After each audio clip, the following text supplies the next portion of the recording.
What's up, y'all? It's your girl Red. Welcome back to my channel, Transformation Academy, where we talk about everything transformation. I am your transformation specialist. I have been through a lot of transformation, physically, mentally, spiritually, you name it. And I qualify and I'm called to help those all over the world transform. Like that long lasting, real, authentic transformation. That's what you get here. You learn how to do that here. We learn how to do that each other and we grow together. So what I want to talk about with you guys today is I just want to talk a little bit about boldness. Let's talk a little bit about audacity, because like I'm gonna be honest with y'all, right? I'm gonna be 100% honest with y'all. I am not the smartest therapist on the block. I'm not the smartest kid on the block. I'm not like, God has graced me with a lot of gifts and talents, but I'm even in those areas, I'm not like the sharpest, right? But the reason why God continues to allow me to elevate, God continues to sharpen me, I shall say. And the reason why I continue to grow with God, learn with God, mature with God. Like I just continue to elevate in who I am and how I've been through so many different transformations. It's like the difference is my boldness. I want to talk about that because there are a lot of people that are more qualified to be in these rooms that I've been in, that are more qualified to be in these positions that I've been in, that I believe that are somewhat a little bit more qualified to do the things that I've been like favored to do, graced to do, that I worked hard to do, right? I believe there are people that are more qualified to do those things, but the difference is, right, there is favor. There is grace. Like your gift will make room for you. That's a real thing, right? That's a real thing. But something I noticed, right, that's different about me compared to a lot of two different people, right, is I be having the audacity to do that ish. Like that's what separates the wheat from the shaft. A lot of times it's like you having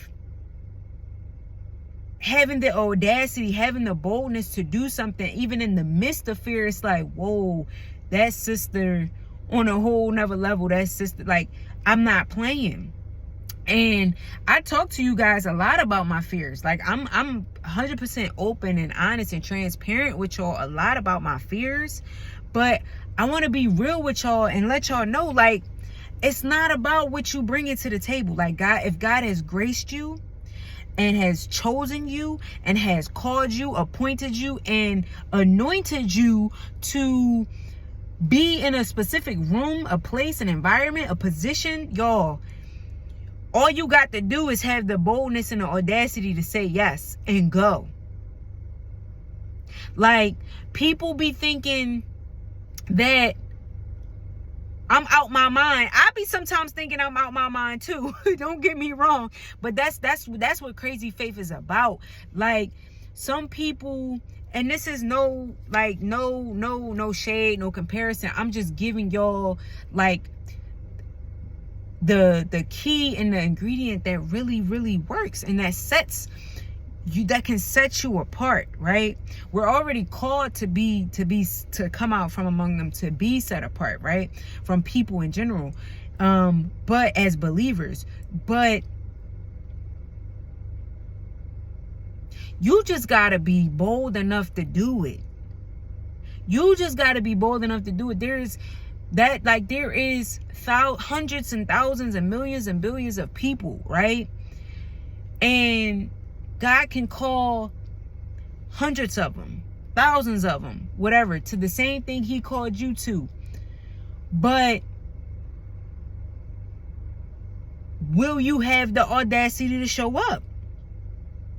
Will you have the boldness to show up in the midst of your fears? Would you have the courage, only being strong and courageous, to say yes?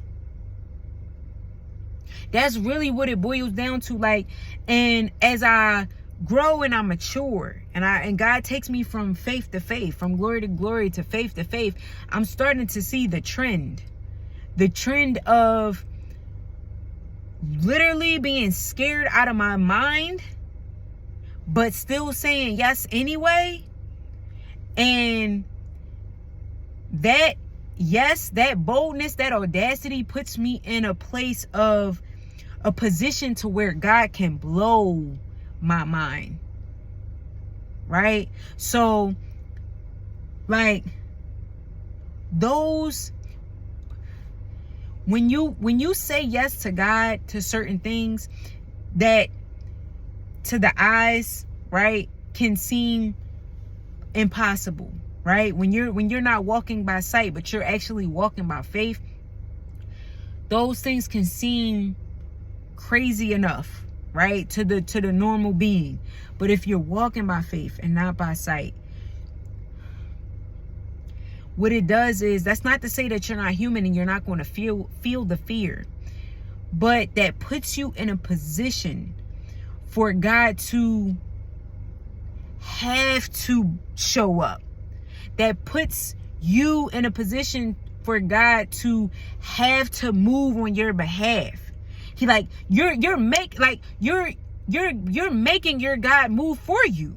You're making God be who he says he is. And I'm starting to believe that that's what God wants from us. He wants us to challenge him on who he says he is. In the aspect of having faith. Not in the aspect of doing what you want to do, but being in the aspect of saying, okay, God, this is what you called me to. Don't nothing I see look like it's about to, like, look how you, like, it's not looking how I think it should look. But you called me out here. You told me to go to the other side. So because you told me to get in this boat and go to the other side, this storm that I'm in the midst, I know it's going to pass because you called me to the other side. And just having that boldness and that audacity to get in that boat, right?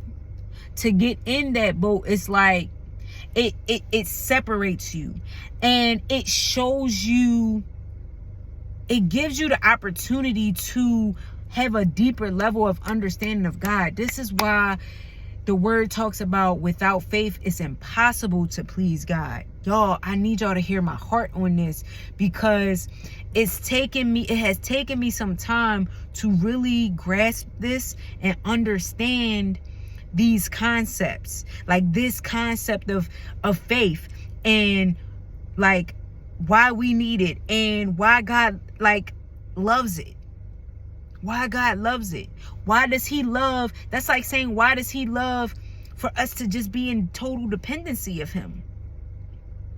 It's like we're putting God in a position to, he has no choice but to show up for us when we move in faith, not by sight. And I'm just like,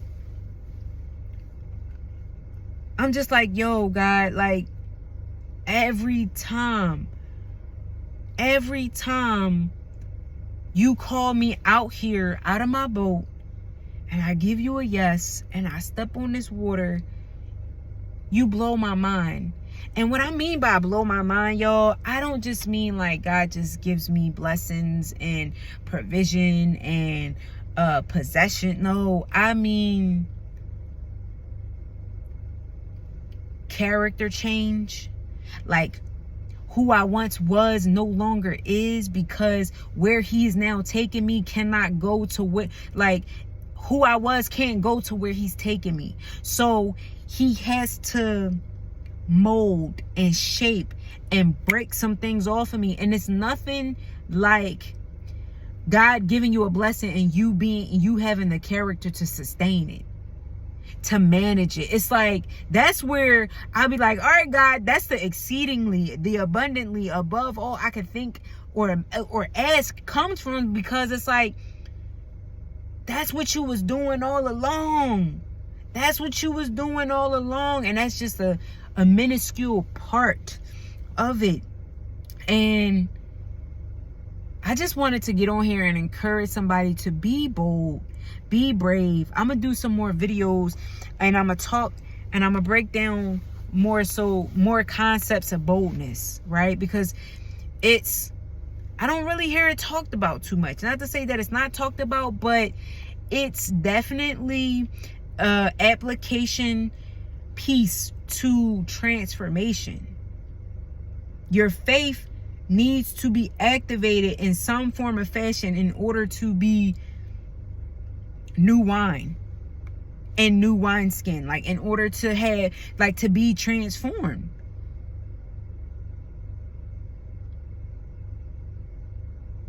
There's something in you that needs to be activated, or something in you that needs to fall off in order to get to the next level, in order to have the character to manage and to remain in the next level, to sustain in the next level, to maintain the next level. There's no elevation without boldness. There's no elevation without audacity, like without the audacity to believe God. And I just want to encourage y'all to have more audacity to believe God. Learn more of who he is in his word, and then have more audacity to believe who he is. That's what separates you from those that are just hearers of the word and not doers of the word. We're here to be doers of the word. We're here to be doers of the word. So let's get into activation mode. It's talk to God, sit with God, ask him what it is you're calling me to, right? And if he doesn't give you all the details, right then and there, believe him for more. Believe him that he'll show you along the way. I'm not saying move ahead of God. That's not what I'm saying. There's a difference between having faith and the boldness when God gives you a command. That's like, God typically will give you a command.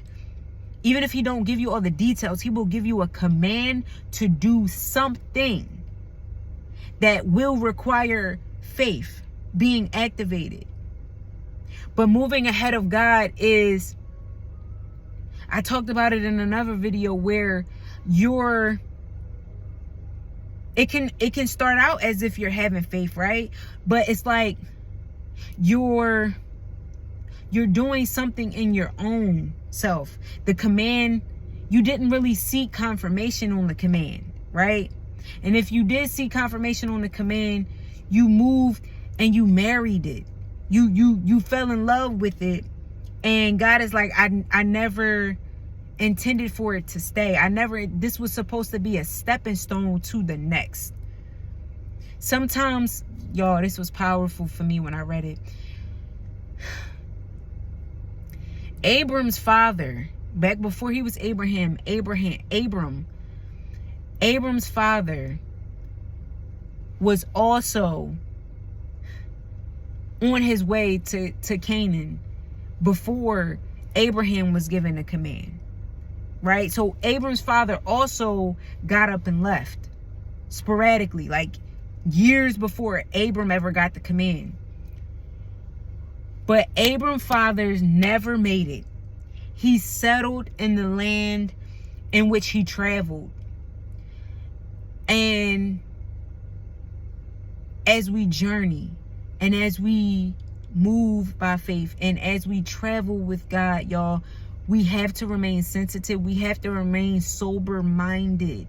We have to remain sensitive to his spirit, and not settle in the transition places, in the places that was never meant for us to stay, but only meant for us to pass through. We have to learn how to detach from culture more and more. We have to learn how to detach from our traditions more and more. We have to learn how to detach from the things we've grown accustomed just to being attached to, because those are the things. Attachment outside of God leaves room for the inevitable of settling somewhere we're not meant to settle. All right. And stir up that boldness within y'all. I know you got some boldness in you. I know you got some boldness in you. You on this channel, you on this platform, you're growing, you're learning, you're applying. You wouldn't be here if you didn't. Don't let the logic fool you. Don't let what scares everybody else trick you into settling for a land that's not yours. Don't let the fear make you cop out of your promise. We're not here to settle. We're here to get everything flowing with milk and honey that has our name on it, y'all. And get this. There will be others there. Like, this is not, it's not solely for us. The promised land is not for, like, solely for us. As, like, I think we just have such a, me included, I have such a individual mindset. But I have to remember that God was talking to a nation of people. When he talked about his child Israel, he was still talking about a nation of people. He put a nation of people as, like, in Abraham. Like, he put a nation of people. He birthed nations out of Adam and Eve, like out of one. He talks to one people, but he multiplies by nations. And that's just how big our God is. And we think on minuscule levels of just individuality. And it's like, no, God, I know you're talking about more. And sometimes we just got to remind ourselves that our boldness, our audacity, our faith is not just for us. Trust and believe the seeds of faith that you're planting will be sown for those around you. The harvest will be for those around you and for your future generations. You got to believe it. You got to know it, and you got to see it, because it's real. All right. I love y'all. I pray this message blesses somebody. Happy 23rd day of July. Y'all, we getting after it. We getting after it. After what? We're getting after becoming the best and absolute truest version of ourselves. You're here today. I'm here today. Today was my last day of work in here in Philadelphia. So I'm gonna actually just sit with God for a few minutes, talk to him a little more. But I just wanted to check in with y'all, see and congratulate y'all for getting one more day closer to becoming an absolute truest and best version of yourself and getting in agreement and in alignment with God. All right, I love y'all, and I'll talk to y'all soon.